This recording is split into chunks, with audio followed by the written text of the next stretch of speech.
स्वागत है आपका आज के प्रोग्राम में। एपिसोड की शुरुआत करते हैं पिछले अभ्यास प्रश्न के साथ। पिछला प्रश्न था, हाल ही में समाचारों में देखा गया ऑपरेशन चक्र 2 किसकी एक पहल है? ऑप्शंस हैं केंद्रीय जांच ब्यूरो, भारतीय सेना, सीमा सुरक्षा बल, प्रवर्तन निदेशालय। सही उत्तर है विकल्प ए, केंद्रीय जांच ब्यूरो। चलिए देखते हैं इसके विश्लेषण को। हाल ही में केंद्रीय जांच ब्यूरो यानी सीबीआई ने ऑपरेशन चक्र 2 लॉन्च किया है। बता दें कि ऑपरेशन चक्र 2 अंतर्राष्ट्रीय संगठित साइबर सक्षम वित्तीय अपराधों पर एक कार्यवाही की एक पहल है। इसका लक्ष्य अवैध कॉल सेंटरों के बुनियादी ढांचे से निपटना और उन्हें नष्ट करना है। इसके लिए माइक्रोसॉफ्ट और अमेजन के साथ साथ राष्ट्रीय और अंतर्राष्ट्रीय एजेंसियों के साथ साझेदारी की है। सीबीआई साइबर अपराधियों के खिलाफ इंटरपोल, संयुक्त राज्य अमेरिका के संघीय जांच ब्यूरो यानी FBI और कई देशों के पुलिस बलों के समन्वय के साथ काम कर रही है, इसलिए विकल्प ए सही है। चलिए देखते हैं आज के हमारे प्रश्न को। सह्याद्री टाइगर रिजर्व के संबंध में निम्नलिखित कथनों पर विचार कीजिए। 1. यह पूर्वी महाराष्ट्र में स्थित है। 2. चंदौली राष्ट्रीय उद्यान इस अभ्यारण्य के क्षेत्र में आता है। 3. इसका आरक्षित क्षेत्र महाराष्ट्र के केवल एक जिले तक ही सीमित है। उपर्युक्त में से कितने कथन सही हैं? ऑप्शंस है केवल 1, केवल 2, सभी 3, कोई भी नहीं। सही उत्तर है विकल्प ए, केवल 1। चलिए देखते हैं इसके विश्लेषण को।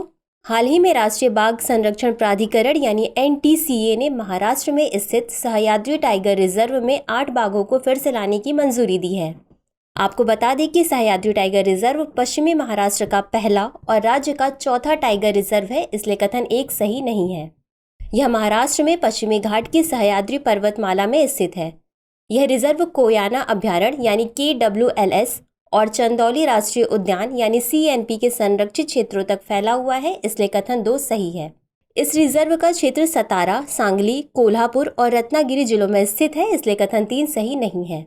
इस प्रकार केवल एक कथन ही सही है, इसलिए विकल्प ए सही है। अगला प्रश्न है, ऑप्टो इलेक्ट्रॉनिक्स के संबंध में निम्नलिखित कथनों पर विचार कीजिए। 1. यह प्रकाश उत्सर्जक या प्रकाश का पता लगाने वाले उपकरणों का अध्ययन है। 2. इसका एक अनुप्रयोग क्षेत्र दूरसंचार है। उपर्युक्त में से कौन सा या कौन से कथन सही है? विकल्प है केवल 1, केवल 2, 1 और 2 दोनों, न तो 1 और न ही 2।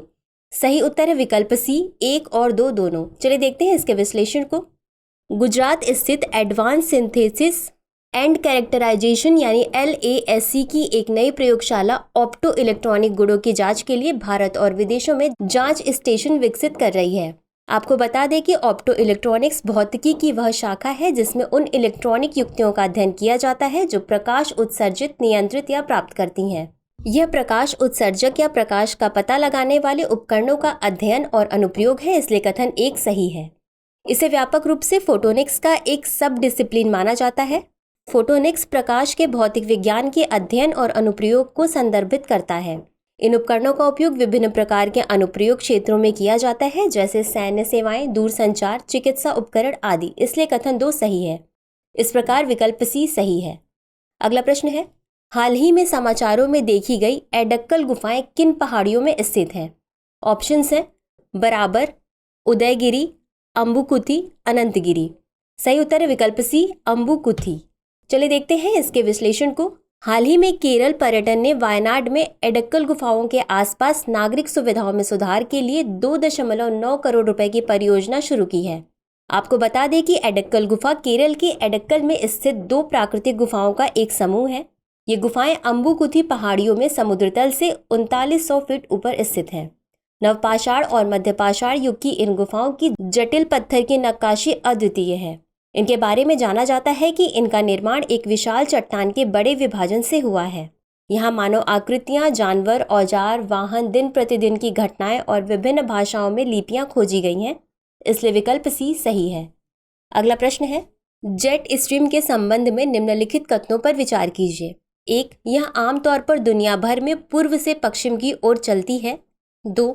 इनका निर्माण तब होता है जब गर्म वायु राशियाँ वायुमंडल में ठंडी वायु राशियों से मिलती हैं। उपर्युक्त में से कौन सा या कौन से कथन सही है? विकल्प हैं केवल 1, केवल 2, 1 और 2 दोनों, न तो 1 और न ही 2। सही उत्तर है विकल्प बी, केवल 2। चलिए देखते हैं इसके विश्लेषण को। हाल ही में जेम्स वेब टेलीस्कोप ने बृहस्पति की एक आश्चर्यजनक छवि का अनावरण किया। जिसमें ग्रह की भूमध्य रेखा पर तेज जेट धाराओं के स्नैपशॉट शामिल हैं। आपको बता दें कि जेट धाराएं पृथ्वी सहित कुछ ग्रहों के वायुमंडल में तेजी से बहने वाली हवाएं हैं। यह एक प्रकार की वायु धारा है जो वायुमंडल में उच्च स्तर पर बनती हैं। यह तब बनती हैं जब गर्म वायु राशियां वायुमंडल में ठंडी वायु राशियों से मिलती हैं, इसलिए कथन 2 सही है। औसतन जेट धाराएं लगभग 110 मील प्रति घंटे की गति से चलती हैं, इस प्रकार विकल्प बी सही है। अगला प्रश्न है, हाल ही में समाचारों में देखा गया लेमरू एलिफेंट कॉरिडोर किस राज्य में स्थित है? विकल्प है मध्य प्रदेश, छत्तीसगढ़, झारखंड, ओडिशा। सही उत्तर है विकल्प बी, छत्तीसगढ़। चलिए देखते हैं इसके विश्लेषण को। हाल ही में कोयला मंत्रालय ने कहा कि छत्तीसगढ़ सरकार के अनुरोध पर लेमरू एलिफेंट कॉरिडोर और उसके आसपास कोल इंडिया लिमिटेड के 40 कोयला ब्लॉकों की नीलामी नहीं की जाएगी। लेमरू एलिफेंट कॉरिडोर छत्तीसगढ़ के कोरबा जिले में स्थित है। यह हाथी गलियारा, लेमरू, कोरबा, बादलखोल, जशपुर, तमोर, पिंगला, सरगुजा को जोड़ता है। इस रिजर्व को स्थापित करने का उद्देश्य हाथियों को स्थायी निवास देने के साथ संपत्ति की क्षति और मानव पशु संघर्ष को कम करना है, इसलिए विकल्प बी सही है। अगला प्रश्न है, विद होल्डिंग टैक्स के संबंध में निम्नलिखित कथनों पर विचार कीजिए। 1. यह अनिवासी व्यक्तियों को किए गए भुगतान के मामले में लागू होता है। 2. टैक्स की दर आयकर अधिनियम 1961 के प्रावधानों के आधार पर ही तय की जाती है। 3. इसे रिटेंशन टैक्स के नाम से भी जाना जाता है। उपर्युक्त में से कितने कथन सही हैं? विकल्प हैं केवल 1, केवल 2, सभी 3, कोई भी नहीं। सही उत्तर है विकल्प बी, केवल 2। चलिए देखते हैं इसके विश्लेषण को। हाल ही में सुप्रीम कोर्ट ने माना कि स्पष्ट अधिसूचना के बिना कंपनियां स्वचालित रूप से 5% के कम विद होल्डिंग टैक्स का दावा नहीं कर सकती हैं। गौरतलब है कि विद होल्डिंग टैक्स वह राशि है जिसकी कटौती नियोक्ता द्वारा सीधे कर्मचारी की अर्निंग से की जाती है। इसका भुगतान किसी व्यक्ति की कर देनदारी के हिस्से के रूप में सरकार को किया जाता है। यह अनिवासी व्यक्तियों को किए गए भुगतान के मामले में लागू होता है, इसलिए कथन 1 सही है। इसकी दर आयकर विभाग 1961 या दोहरे कराधान बचाव समझौते यानी DTAA में निर्धारित जो भी कम हो के अनुसार तय की जाती है, इसलिए कथन 2 सही नहीं है। इस टैक्स को रिटेंशन टैक्स के नाम से भी जाना जाता है, इसलिए कथन 3 सही है। इस प्रकार विकल्प बी सही है। अगला प्रश्न है, पेंट ब्रश स्विफ्ट बटरफ्लाई के संबंध में निम्नलिखित कथनों पर विचार कीजिए। 1. भारत में यह केवल हिमाचल प्रदेश में ही पाई जाती है। 2. इसका वर्णन सबसे पहले लेपिडोप्टेरिस्ट फ्रेडरिक मूर ने किया था। उपर्युक्त में से कौन सा या कौन से कथन सही है? ऑप्शंस हैं केवल 1, केवल 2, 1 और 2 दोनों, न तो 1 और न ही 2। सही उत्तर है विकल्प बी, केवल 2। हाल ही में हिमाचल प्रदेश के चंबा जिले में पहली बार पेंट ब्रश स्विफ्ट तितली की तस्वीर खींची गई और उसका दस्तावेजीकरण किया गया है। आपको बता दें कि पेंट ब्रश स्विफ्ट तितली हेस्पेरिडी परिवार की एक तितली प्रजाति है। इसका निवास स्थान पूर्वोत्तर, मध्य और दक्षिण भारत में फैला हुआ है, इसलिए कथन 1 सही नहीं है। 1878 में इसकी खोज के बाद से हिमाचल प्रदेश में इस प्रजाति की तस्वीर कभी नहीं ली गई। इसका वर्णन पहली बार 145 साल पहले पूर्वी हिमालय में लेपिडोप्टेरिस्ट फ्रेडरिक मूर द्वारा किया गया था, इसलिए कथन 2 सही है। इसलिए विकल्प बी सही है।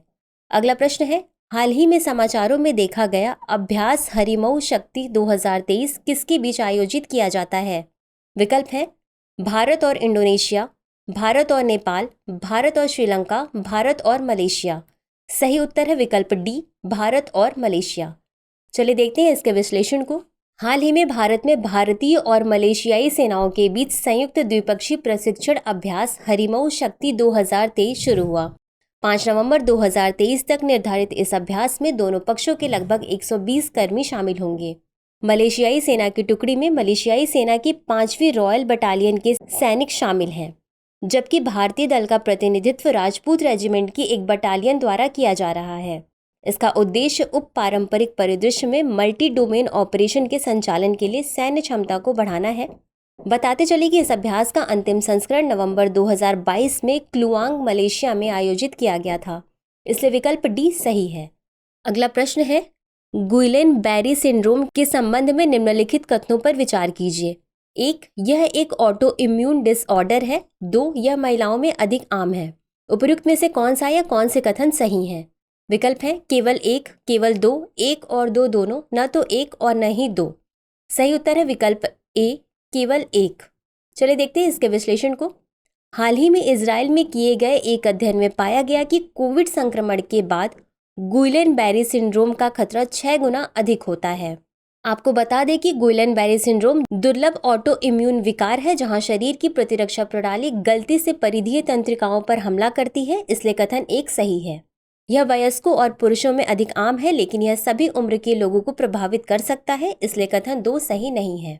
इस सिंड्रोम के कुछ शुरुआती लक्षणों में कमजोरी या झुंझुनी महसूस होना आदि शामिल है। इस सिंड्रोम का अभी कोई भी इलाज उपलब्ध नहीं है, इस प्रकार विकल्प ए सही है। चलिए देखते हैं आज के हमारे अभ्यास प्रश्न को। कभी कभी समाचारों में देखी जाने वाली प्रधानमंत्री अनुसूचित जाति लाभ योजना किस मंत्रालय की एक पहल है? विकल्प है अल्पसंख्यक कार्य मंत्रालय, सामाजिक न्याय एवं अधिकारिता मंत्रालय, पंचायती राज मंत्रालय, जनजातीय कार्य मंत्रालय। इसका उत्तर हमें कमेंट बॉक्स में ज़रूर दें। आज के लिए बस इतना ही। शुक्रिया।